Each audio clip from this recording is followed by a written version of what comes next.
महिलांची खूप इच्छा आहे की मॅडम इकडे काहीतरी डेव्हलपमेंट झालं पाहिजे किंवा आमच्यासाठी काहीतरी करा. महिला म्हणतात की आज आमचे शिंदे साहेबांनी आम्हाला एवढं केलं. ऍक्च्युली आम्ही आज जे काय आहे ना शिंदे साहेबांमुळे. कोरोनाच्या महामारीत माझे बरेच कार्यकर्ते होते. आम्ही पुढाकाराने बऱ्याच लोकांची अशी झालेली होती परिस्थिती की त्यांना लिटरली जे आजारी पडले त्यांना बेड भेटत नव्हते, हॉस्पिटल अवेलेबल होत नव्हते, त्यामुळे त्यांचे त्या घरातच राहावं लागत होतं. आम्ही सगळेजण फोर्सली कामाला उतरलो होतो. त्याही अशा परिस्थितीत होतो की त्यावेळेस मी स्वतःही आजारी पडली होती की लोकांना वॅक्सिन देणं ही खूप कठीण होतं. सुरू झालेलं आहे, निवडणुका सगळीकडे लागलेल्या आहेत आणि रणधुमाळी सुरू झालेली आहे. तुम्ही डोर टू डोर जाऊन प्रचार करत आहात, तर कसा प्रतिसाद आहे नागरिकांचा? जय महाराष्ट्र. मी ॲडव्होकेट हर्षाली विजय चौधरी कवी. मी आधी माजी नगरसेविका होती, प्रभाग क्रमांक 6 आणि आता पॅनल क्रमांक 3 मधून मी इच्छुक आहे अनुसूचित जमातीसाठी.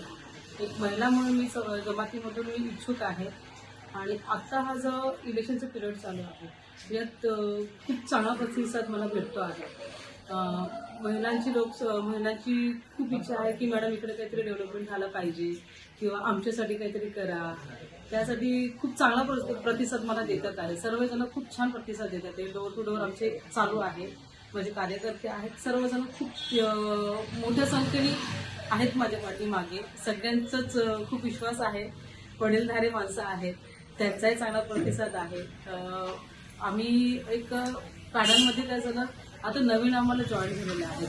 हा जुनं असल्यामुळे इथून खूप छान प्रतिसाद आहे, पण तिकडचे कार्यकर्ते आम्हाला चांगला देतात आहे प्रतिसाद. तिथवळ आम्हाला नवीन असल्यामुळे थोडासा, पण एक आमच्या समाजाची लोक खूप छान आहे, तर त्याच्यामुळे तिथून प्रतिसाद खूप जास्त चांगला भेटतं. तिथे मोस्ट ऑफ तरी ST समाज जास्त आहे, त्यामुळे ते मला प्रतिसाद चांगला देतात आहे. तिथून आपले नगरसेवक आहेत उपेक्षाताई, उपमहापौर आहेत, त्यानंतर बंदे जाधव आहेत, त्यानंतर संतोषप्पा तरे आहे. यांच्यामुळे हा आमचा पॅनल खूप स्ट्रॉंग आहे आणि त्याच्यामुळे आम्हाला तिथून प्रतिसाद भेटायला खूप मोठ्या प्रमाणात लोकसंख्या असल्यामुळे पण आम्हाला प्रतिसाद खूप छान भेटतो. ताई, तुम्ही आता प्रभाग क्रमांक 3 मधून उभ्या आहात, एक महिला उमेदवार म्हणून तुम्ही उभ्या आहात, तर महिलांसाठी कोणती कामं प्रामुख्याने करत? महिलांसाठी आमची लाडकी उपमुख्यमंत्री शिंदे साहेब, मुख्यमंत्री फडणवीस साहेब, हे आमचे लाडके खासदार यांनी सगळ्यांनी एवढं हे केलं ना. महिला यातच खुश आहेत की लाडकी बहीण योजना चालू झालेली आहे. महिला म्हणतात की आज आमचे शिंदे साहेबांनी आम्हाला एवढं केलं. ऍक्च्युली आम्ही आज जे काय आहे ना शिंदे साहेबांमुळे आहे, त्यामुळे आम्हाला महिलांचा प्रतिसाद खूप छान आहे. आणि लाडकी बहीण योजना, जसं एक छोट्या छोट्या मुली असतात की सुकन्या योजना चालू केलेल्या आहे. त्यानंतर सूनबाई योजना, ती सुनेंसाठी पण त्यांनी एक योजना चालू केलेली आहे. त्यामुळे बोलतात आम्ही याच्यात खूप खुश आहोत मॅडम. त्यासाठी आम्ही लाडक्या भावासाठी आहे, एक त्यांचा जो चेहरा आहे लाडका भाऊ म्हणून, त्यामुळे आज त्यांचा खूप छान आहे. आणि महिलांसाठी महिला बचत गट झाले, त्यानंतर महिलांसाठी मला आरोग्याच्या गोष्टी असतात त्या करणं, त्यानंतर महिलांची खूप छोट्या छोट्या काही गोष्टी असतात की ज्या महिलांचा आमच्या इथे काय प्रॉब्लेम आहेत की पाहण्याचे विषय असतात. महिलांचं फक्त एकच असं, मॅडम आम्हाला कुठेतरी एक हे बोलतात ना आपलं घरगुती कामं वगैरे असतात किंवा काहीतरी बचत गटांसाठी घरगुतींची कामं असतात. त्यांची फक्त एकच अपेक्षा असते की आम्हाला कुठेतरी छोटंसं काय ना पण एक बिझनेस स्टार्टअप पाहिजे असतो. त्यामुळे ते त्याच्यासाठी माझ्याकडे येते. मी महिला आहे म्हणून त्यांची भावना मी समजू शकते. त्यासाठी त्यांचा खूप माझ्यावरती विश्वास आहे आणि असाच विश्वास मी ते माझ्यावरती ठेवतील. त्यांची नक्कीच मी कामं करणार आणि महिलांसाठी काहीतरी करायची माझी खूप इच्छा आहे की काहीतरी नवीन करावं त्यांच्यासाठी. आता महायुतीच्या तुम्ही अधिकृत उमेदवार आहात, तर कोणत्या विकास कामांवर तुम्ही निवडणूक लढवत आहात?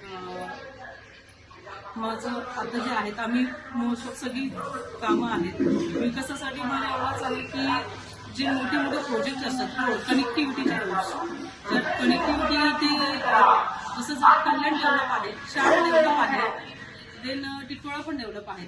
पण हा आमचा पार्ट असा राहिलेला जो आम्ही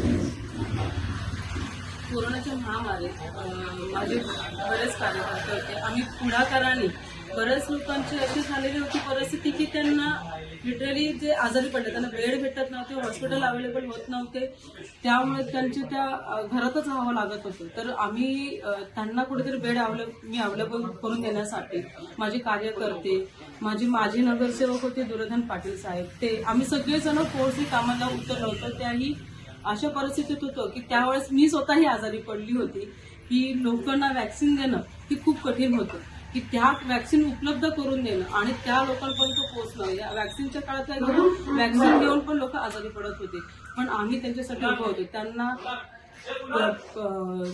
याची अन्नधान्य नव्हतं, त्यांना जेवणाचं सगळ्या गोष्टी आम्ही पुरवत होतो. दवाखान्यात जरी ऍडमिट होते एखादं पेशंट तर मॅडम आम्ही इथे राहू शकत नाही, आम्ही काय करू, आम्हाला नाही होते, कोणी आमच्यासोबत बोलायला नाही आहेत, कोणीच नाही बोलत आहे, आम्ही एकटे, माझा परिवार तिथे, मी इथे.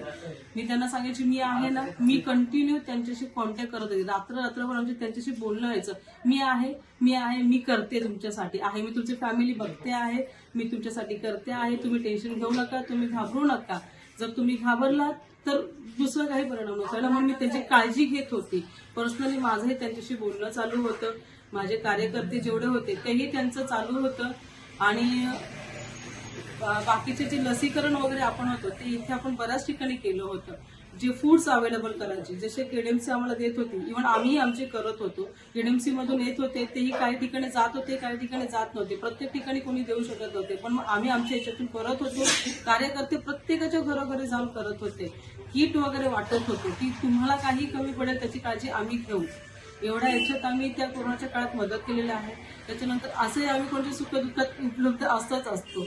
माझे कार्यकर्ते एवढी छान टीम आहे की ते प्रत्येक गोष्टीला, कोणत्याही गोष्टीला ते नाही बोलत नाही. मॅडम तुम्ही जे सांगाल हाताला आम्ही जाऊन येऊ, पण एवढंच आहे की आम्हाला फक्त आता कोणीतरी सांभाळून घ्यावं आणि इलेक्शनला मदत करावी. विकासांच्या मुद्द्यावर लढत आहात.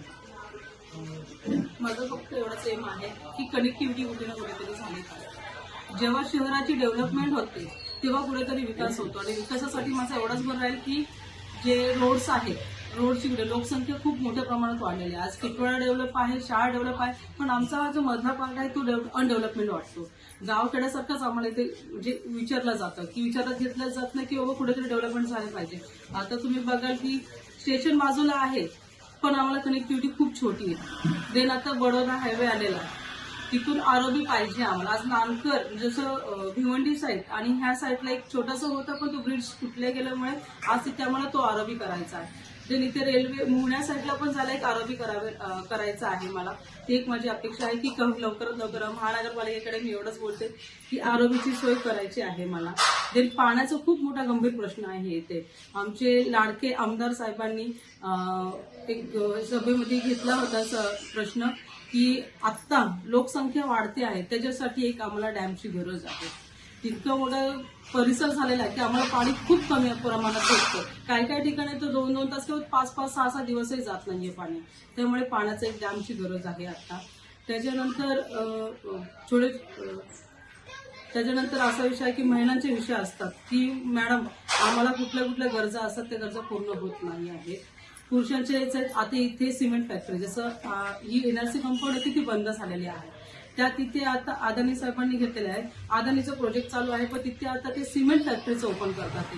त्याच्यासाठी माझा पर्सनली पण विरोधच आहे का, जर सिमेंट फॅक्टरी जर जो लोकसंख्येच्या भागात मध्यभागी येणार तर मग त्यासाठी जेवढा बाजूचा परिसर आहे तो पूर्ण दूषित होऊन जाणार. त्यासाठी आमचा खूप विरोध आहे आणि तो विरोध कायमच राहणार आहे. तिथे माझी इच्छा आहे की तिथे आयटी पार्क झाला पाहिजे, ज्या यांनी युवा पिढी आहे त्यांना कुठे ना कुठेतरी रोजगार उपलब्ध होईल. त्यासाठी मी त्याच्यासाठी भर घालणार आहे. छोटे छोटे ज्या काही गोष्टी असतात त्याही करायला माझी भर आहे. मूलभूत सुखसुविधा मला द्यायच्या आहेत, मुळात म्हणजे मला मूलभूत सुखसुविधा द्यायच्या आहेत आणि युवा पिढी आहे त्यांना कुठेतरी रोजगार भेटला पाहिजे. शेवटी नागरिकांना काय आवाहन कराल?